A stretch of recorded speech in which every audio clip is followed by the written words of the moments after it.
प्रत्यय में भेद। भेद का शाब्दिक अर्थ होता है यंतर। क्या होता है? यंतर। इसमें अंतर बतलाना है उपसर्ग और प्रत्यय में, जिसको अंग्रेजी में आप लोग प्रीफिक्स एंड सफिक्स के नाम से जानते हैं। उपसर्ग और प्रत्यय में भेद क्या है? परिभाषा के तौर पर हम लोग एक नया दिशा की ओर चलते हैं और इसके भेद को जानने का प्रयास करते हैं। एक बार उपसर्ग और प्रत्यय दोनों में वार्तालाप हो रहा था। उपसर्ग कहता था क्या कि मैं बड़ा हूँ, प्रत्यय कहता था मैं बड़ा हूँ। दोनों में जब बहस छिड़ गया तो निष्कर्ष पर जब आया तो उपसर्ग ने कहा प्रत्यय से, क्या कहा कि हम तुम बने हैं वर्णों से। उपसर्ग ने कहा प्रत्यय से हम तुम बने हैं वर्णों से। यंतर बस इतना ही कि तुम जुड़ते हो पीछे से, मैं जुड़ता हूँ आगे से। ध्यान देना है। उपसर्ग ने कहा प्रत्यय से हम तुम बने हैं वर्णों से, अंतर बस इतना ही है कि तुम जुड़ते हो आगे से, मैं जुड़ता हूँ पीछे से। अंतर बस समझने की जरूरत है।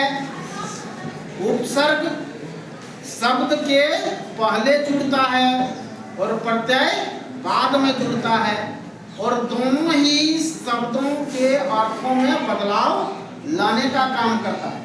दोनों ही बदलाव लाने का काम करता है। अंतर क्या है कि एक लगता है आगे से, दूसरा लगता है पीछे से, है ना।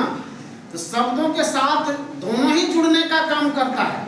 उपसर्ग भी जुड़ता है और प्रत्यय भी जुड़ता है। ध्यान देने की बात है, उपसर्ग शब्द के आगे लगता है, उपसर्ग शब्द के आगे लगता है और प्रत्यय शब्द के पीछे लगता है।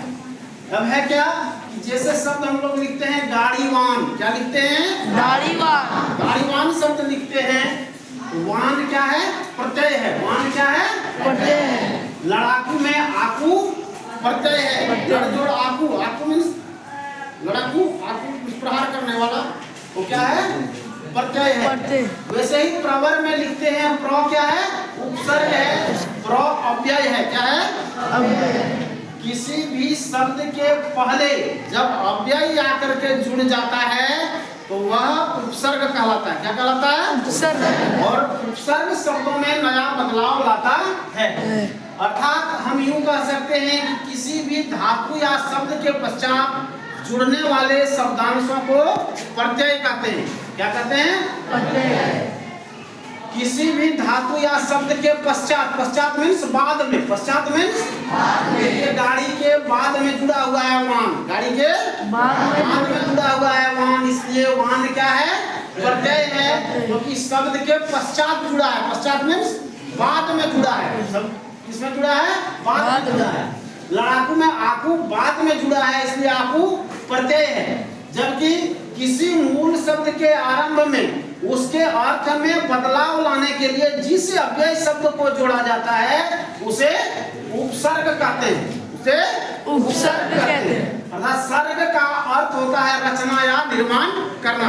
अब इस परिभाषा में हम लोग कहते हैं कि धातु है, धातु शब्द आया, धातु आप लोग जानते हो? नहीं। क्रिया के मूल रूप को धातु कहते हैं। क्रिया के मूल रूप को धातु कहते हैं। जैसे पठ धातु है, पठ का अर्थ होता है पढ़ना, पठ का अर्थ होता है पढ़ना। पढ़ना क्या है? क्रिया है। क्रिया का मूल रूप क्या है? पठ है। तो पठ क्या हो गया? धातु हो गया। पठ क्या हो गया? वदती हम लोग पढ़ते हैं संस्कृत में। वदती, वदती शब्द वद से बना है। किससे बना है? वद से। वदती मीन्स होता है बोलना। क्या होता है? बोलना। बोलना शब्द क्या है? क्रिया है। क्या है? क्रिया है। लेकिन वद शब्द क्या है? क्रिया का मूल रूप है। क्या है? क्रिया का मूल रूप है। तो क्रिया के मूल रूप को क्या कहते हैं? धातु कहते हैं। दूसरा शब्द आया है क्या? अव्यय शब्द आया है। यहाँ है ना? अव्यय किसको कहते हैं?